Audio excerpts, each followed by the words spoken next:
I saw him at the supermarket with his wife. They were laughing together, holding hands, looking at vegetables like they were the happiest couple in the world. My chest felt tight. My hands started shaking. I wanted to scream, but I just stood there frozen, watching the man I loved belong to someone else. That's when I knew I was just his secret. Let me tell you how I got here. 3 months earlier. My name is Elena. I am 33 years old.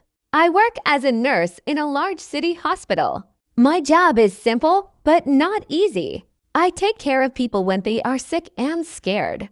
I work long hours, morning shifts, night shifts. Sometimes I don't sleep for 24 hours. I love my job, but it's exhausting.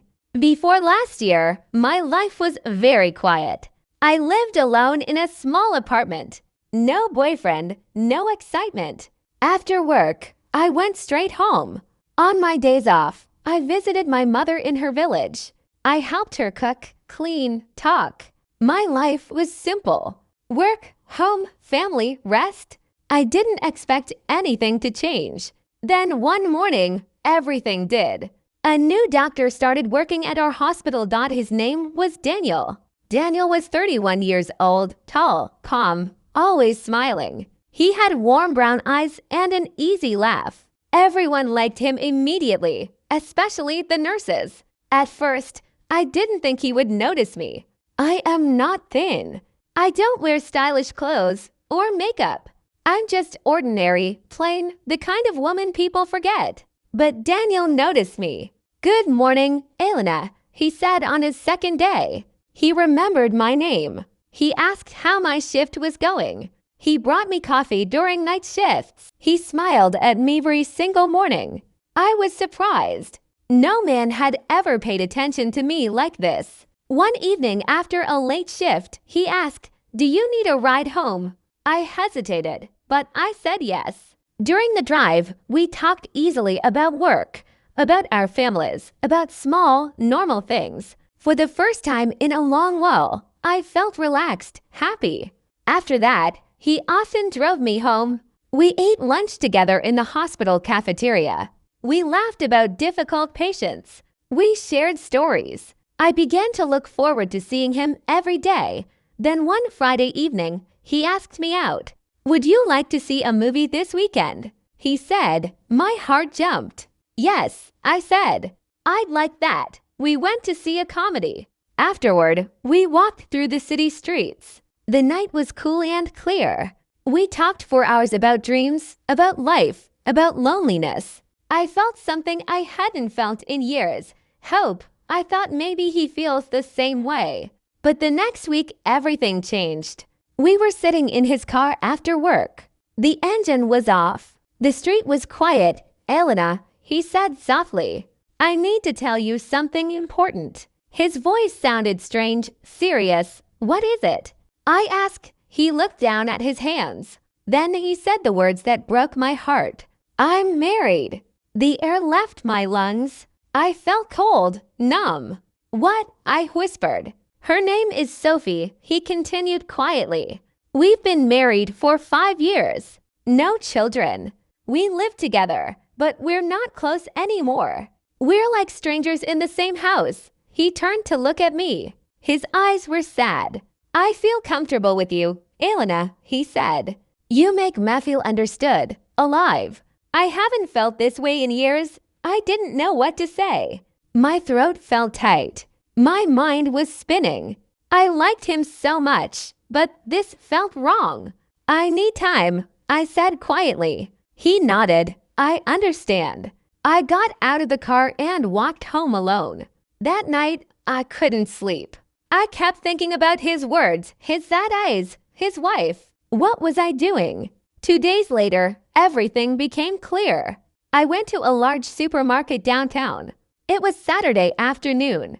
I needed groceries, something normal, something to clear my mind. I was walking through the vegetable section when I heard it. Laughter. His laughter. The same laugh he gave me every morning at the hospital. The same warm, easy sound, but this time it was for someone else. I looked up. Daniel was standing near the tomatoes. Next to him was a woman. She was tall, elegant, long, dark hair, expensive coat, confident smile. She was beautiful. They were laughing together. He was holding her hand. She was leaning into him. They looked happy, natural, like they belonged together. I knew immediately this was Sophie, his wife. My hands started shaking. My chest felt tight. I couldn't breathe. This was his distant marriage. This was his stranger wife. They didn't look distant. They looked perfect. I felt sick, stupid, used. I left the store quickly. I didn't want them to see me. I walked home in a daze. My mind was screaming. Why was he spending time with me if he already had this? If he already had her? Was I just entertainment, a distraction, something fun on the side? That night, I cried hard for hours. The next day at work, Daniel smiled at me like nothing had changed. "Good morning, Elena," he said warmly. I couldn't pretend anymore. "We need to talk," I said. We went to an empty break room. I closed the door. "I saw you," I said, "on Saturday at the supermarket with your wife." His face changed. "Elena, you said you were distant," I interrupted. My voice was shaking. "You said you lived like strangers, but that's not what I saw. You looked happy. You look like you love her." He was quiet for a moment. Then he said, "It's complicated." "No," I said firmly. "It's not complicated. You're married. You have a wife. And I'm just your secret." "That's not true." "Then what am I?" I asked. Tears were filling my eyes. "What are we doing, Daniel?" He looked at me. His eyes were sad and guilty. "I care about you," he said softly. "What I feel with you is real." "It's different, I repeated. The word tasted bitter. "But not enough. Not enough to choose me. Not enough to be honest." He didn't answer. I took a deep breath. "I can't do this," I said. "I can't be the other woman. I can't hurt another person like this, and I can't hurt myself. Elena, please. I need space." I said, "Don't talk to me. Don't drive me home. Don't bring me coffee. Just leave me alone." I left the room before he could answer. That week was hard. I talked to my best friend. She listened quietly while I cried. Then she said something I'll never forget. "You deserve someone who chooses you completely," she said. "Not someone who keeps you hidden. Not someone who makes you share."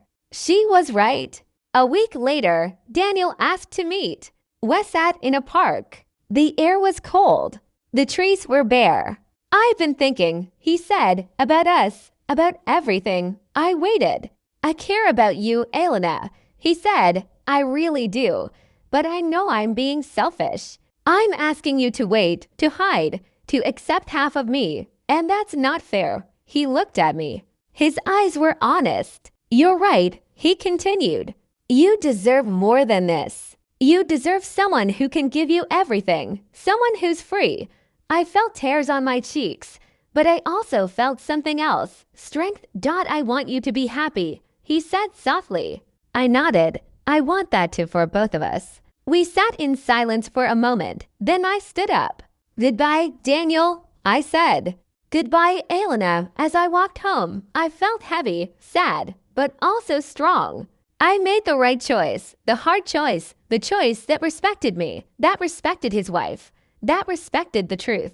Some choices hurt, but choosing yourself is never wrong. I am Elena. I am 33 years old. I am a nurse. I take care of people. And now I'm learning to take care of myself too. Asterisk.